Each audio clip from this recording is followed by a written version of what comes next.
The Tzotzils are one of the larger groups of Mayan people. They are indigenous to southern Mexico. Tzotzils can be found in the Mexican state of Chiapas, right here.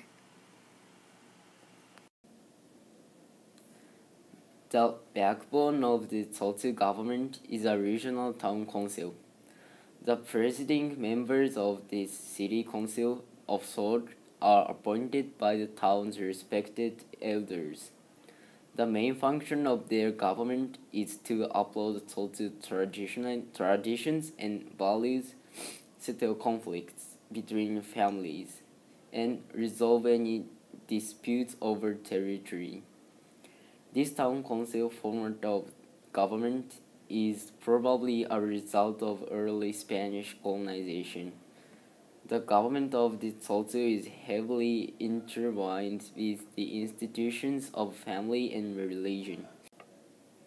Officials have to switch between their roles in the family and in the government in order to move up the socio-political ladder. People serve in the government in order to express their dedication to their community. By moving up in the hierarchy, government higher-ups earn respect from their many gods for themselves and their families. A major form of art and self-expression in the Tzotzil culture is found in the colorful weavings made on the waistloom of the village women. This is the primary form of art that can be found throughout their culture most prominently.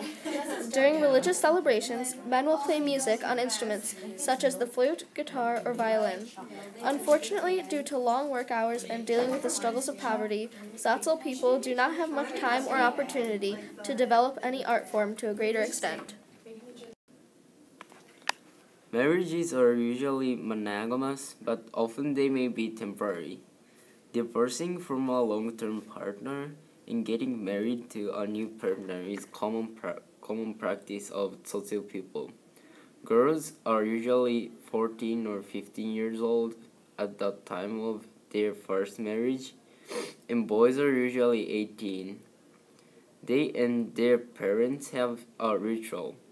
However, now it is kind of rare to marry that young, and marriage is typically occur later. The relationship is between a man and a woman who live together without ever having an official marriage ceremony is becoming more common. When such a couple divorces, the rights of their children to gain support and inheritance from both biological parents continues. The Tzotzil children attend public schools or Catholic schools. Although the children attending Catholic schools make up nearly half of the population, many feel that they encourage the idea of changing to be like Western civilization too much. For that reason, in order to still have their children taught the traditional Tzotzil culture and rituals, the popularity of traditional Mayan boarding schools is on the rise, particularly the Zapatista Autonomous Rebellious Education System. The Zapatistas are actually a political movement to excite more cultural pride and continue the old traditional ways. Through their schools, they have volunteers from their party to serve as the teachers, making sure to gain support for their cause early on in a person's life. Modern-day religion is a mix of Catholicism, Protestant Islam, and indigenous ancient Mayan religion. Even though the Spanish brought Catholicism to the religion and tried to stamp out the native religion, many of the traditional rituals of the Mayan religion are still practiced and respected to this way. In many ways, the main religion of Tzotzil is a nice blend Catholic and Mayan practices. For example, wives of elected religious officials have to bless a cross outside of their houses many times each day. Mountains and caves are held as holy sites where many of the religious rituals take place.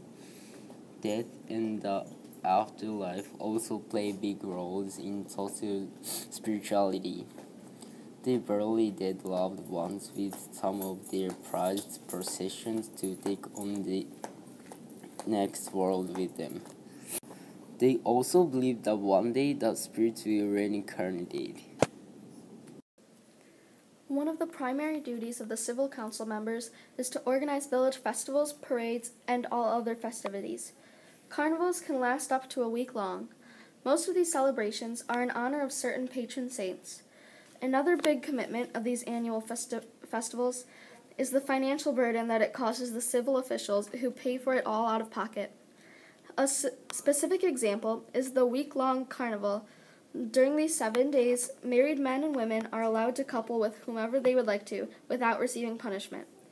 As far as sports go, some favorite sports and games of the Tzotzil people include chess, hula hoop, bowling, darts, greyhound racing, pretend war, and handball. The basic family type is a nuclear family. Sometimes more than one married couple live together in a single house, but they still remain loyal to different families. Most Tzotzil families make their living by subsistence farming and by raising domestic animals. Families grow corn, beans, squash, and chilies, the traditional Mesoamerican crops. Other fruits and vegetables may also be grown, depending upon local conditions like temperature and rainfall. The different groups of Mayan people are distinguishable by the different borders or patterns used on their clothes, almost like a uniform of sorts. For example, Tzotzil women wear clothes with a border of red rhomboses for their shirts. All of the traditional garb that they wear is made by women in their village. It is a very common sight in a Tzotzil village to see many women out in the street with a waist loom and brightly colored yarn or string, making clothing either for selling at the marketplace or for their families. Most Tzotzil men continue to be self-employed, working on and reaping the benefits of their own gardens of crops. However, in recent years, the popularity of this lifestyle has been rapidly decreasing ever since bigger coffee farms have moved into the area.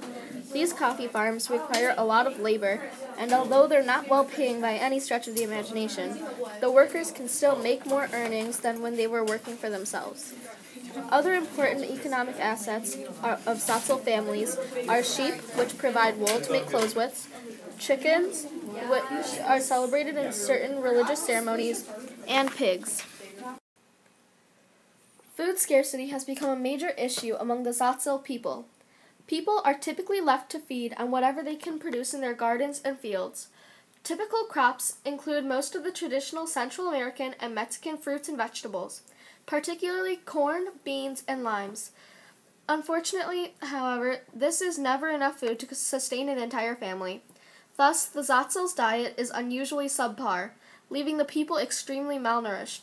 On average, each person only eats a measly 500 calories per day. Because of this shortage of food, the average life expectancy of a Tzotzil adult is now down to 44.